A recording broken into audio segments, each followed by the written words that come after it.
राधिका की दुनिया उसके 4 साल के बेटे नीरज के इर्द गिर्द घूमती थी। एक छोटे से गांव में, जहां जीवन सरल और कठिनाइयां अनेक थीं, राधिका अपने पति के साथ खुशहाल जीवन बिता रही थी। लेकिन जब नीरज 2 साल का था, तब उसका पिता एक सड़क दुर्घटना में चल बसा। इस हादसे ने राधिका की दुनिया को पूरी तरह से बदल दिया। उसके पति की मौत के बाद राधिका को अपने बेटे की परवरिश के लिए अकेले संघर्ष करना पड़ा।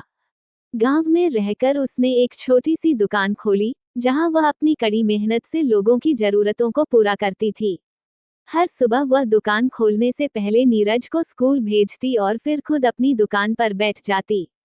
उसका सपना था कि उसका बेटा एक बड़ा आदमी बने और उसके पिता की कमी कभी महसूस न हो। समय बीतता गया और नीरज अब बड़ा हो रहा था। वह पढ़ाई में तेज था और उसे स्कूल में बहुत पसंद किया जाता था। राधिका ने उसे हमेशा अच्छा पढ़ने और जीवन में आगे बढ़ने के लिए प्रेरित किया। लेकिन पैसे की तंगी कभी कभी उसे निराश कर देती थी। कई बार तो राधिका को 2 वक्त की रोटी के लिए भी संघर्ष करना पड़ता था। एक दिन नीरज स्कूल से लौटते समय घर में एक किताब लेकर आया। किताब का नाम था बड़ा आदमी बनने के लिए कदम। नीरज ने उसे बताया कि इस किताब में बड़े लोगों की कहानियां हैं जो संघर्ष करके सफल हुए। राधिका ने किताब पढ़ने के बाद अपने बेटे को समझाया, बेटा, जीवन में संघर्ष जरूरी है। अगर हम मेहनत करेंगे तो सफलता अवश्य मिलेगी। एक दिन नीरज को अचानक तेज बुखार हो गया। राधिका चिंतित हो उठी और उसे तुरंत गांव के डॉक्टर के पास ले गई। डॉक्टर ने जांच के बाद कहा, नीरज को डेंगू हो गया है। हमें तुरंत इलाज करना होगा। राधिका के लिए ये सुनकर जैसे धरती खिसक गई। उसके पास पैसे नहीं थे, लेकिन नीरज की बीमारी ने उसे हिम्मत नहीं हारने दिया। राधिका ने अपनी दुकान बेचकर नीरज का इलाज करवाया। वह दिन रात अस्पताल में रहती, अपनी आंखों से आंसू बहाती। नीरज ने बुखार से जूझते हुए मां को हिम्मत दी। उसने कहा, मां, मैं ठीक हो जाऊंगा। तुम चिंता मत करो। राधिका के लिए ये सुनना बहुत कठिन था, लेकिन उसने अपने बेटे की हिम्मत को देखकर खुद को मजबूत रखा। कुछ दिनों के इलाज के बाद नीरज ठीक हो गया।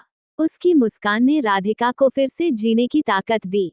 वह जानती थी कि जीवन में कठिनाइयां आती रहेंगी, लेकिन अगर वह अपने बेटे के लिए जीती रही तो सब कुछ संभव है। नीरज स्कूल लौट आया और पढ़ाई में और भी अधिक मेहनत करने लगा। उसे खेलों में भी रुचि थी और उसने फुटबॉल में उत्कृष्टता हासिल की। एक दिन उसके स्कूल ने एक खेल प्रतियोगिता आयोजित की और नीरज ने अपनी टीम को जीत दिलाई। उसकी इस सफलता ने राधिका को गर्व से भर दिया। उसने सोचा कि शायद उसकी मेहनत और नीरज की लगन का फल अब मिलने लगा है। लेकिन एक दिन राधिका को फिर से एक बुरी खबर मिली। गांव में फैली एक नई बीमारी ने कई बच्चों को अपने चपेट में ले लिया था। नीरज के स्कूल में भी कई बच्चे प्रभावित हुए। राधिका ने अपनी चिंता को छुपाते हुए नीरज से कहा, बेटा, तुम्हें हमेशा सुरक्षित रहना चाहिए। अगर तुम्हें कुछ महसूस हो तो मुझे बताना। नीरज ने आश्वासन दिया, माँ, मैं हमेशा ध्यान रखूंगा। लेकिन एक दिन नीरज की तबीयत अचानक बिगड़ गई। उसे तेज बुखार हो गया और वह कमजोर होता गया। राधिका ने उसे फिर से अस्पताल ले जाने का निर्णय लिया। डॉक्टर ने कहा, नीरज को ये बीमारी हो गई है और इसे ठीक करने के लिए गंभीर इलाज की जरूरत है। इस बार राधिका की स्थिति बहुत खराब थी। उसने अपना सब कुछ बेच दिया, लेकिन नीरज की बीमारी का इलाज महंगा हो रहा था। कई रातों तक वह सो नहीं पाई। उसने सोचा कि अगर उसे अपने जीवन की कीमत पर भी नीरज की जान बचानी पड़े, तो वह पीछे नहीं हटेगी। एक रात जब नीरज बुखार में तप रहा था, राधिका ने उसे गले लगाया और कहा, बेटा, मैं तुम्हारे लिए कुछ भी करूंगी। तुम बस ठीक हो जाओ। नीरज ने कमजोर आवाज में कहा, माँ, मुझे बहुत प्यार है। तुम मेरी ताकत हो। उसकी आंखों में आंसू थे और ये देखकर राधिका का दिल टूट गया।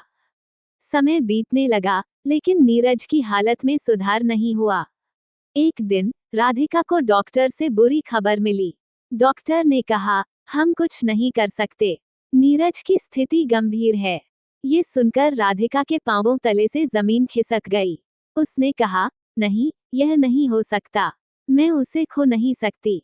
उसने भगवान से प्रार्थना की, हे भगवान, मुझे मेरी जान दे दो, लेकिन मेरे बेटे को बचा लो। लेकिन नीरज की हालत बिगड़ती गई और राधिका हेल्पलेस हो गई। अंततः एक सुबह नीरज ने अपनी आखिरी सांस ली। राधिका की दुनिया फिर से अंधेरी हो गई। उसकी दुनिया में अब कुछ नहीं बचा। नीरज की छोटी सी मुस्कान, उसकी आवाज, सब कुछ खत्म हो गया। नीरज के अंतिम संस्कार के समय राधिका ने अपने बेटे की शहादत पर आंसू बहाए। उसने कहा, तुम्हारे बिना मैं अधूरी हूँ। तुम मेरी जिंदगी का सबसे बड़ा हिस्सा थे। गांव के लोग उसकी सहायता करने आए, लेकिन राधिका का मन दुख और पीड़ा में डूबा हुआ था। वह सोचने लगी, क्या मैं सही थी? क्या मेरा संघर्ष बेकार था? लेकिन नीरज की यादों में डूबी हुई राधिका ने तय किया कि वह अपने बेटे की याद को हमेशा जिंदा रखेगी। कुछ महीनों बाद राधिका ने खुद को संजोने की कोशिश की। उसने नीरज की किताब को खोला और उसमें लिखे शब्दों को पढ़ा। सपने देखने से पहले हमें उन पर मेहनत करनी होती है। इस वाक्य ने राधिका को फिर से जीने की प्रेरणा दी। उसने ठान लिया कि वह नीरज की याद में एक स्कूल खोलेगी, जहां गांव के सभी बच्चों को शिक्षा मिलेगी। उसने अपनी मेहनत और संघर्ष से उस स्कूल को स्थापित किया। गांव के बच्चे अब शिक्षा प्राप्त कर रहे थे और राधिका की आंखों में अपने बेटे की मुस्कान की झलक थी। समय के साथ राधिका का स्कूल गांव में एक पहचान बना। बच्चे उसका नाम लेते और उसकी बातें सुनते। वो हमेशा उन्हें अपने बेटे की कहानी सुनाती, जिससे वे प्रेरित होते। राधिका जानती थी कि नीरज हमेशा उसके साथ है और उसने अपने बेटे की याद में अपनी नई पहचान बनाई। वो अब सिर्फ एक मां नहीं, बल्कि एक प्रेरणादायक महिला बन गई थी।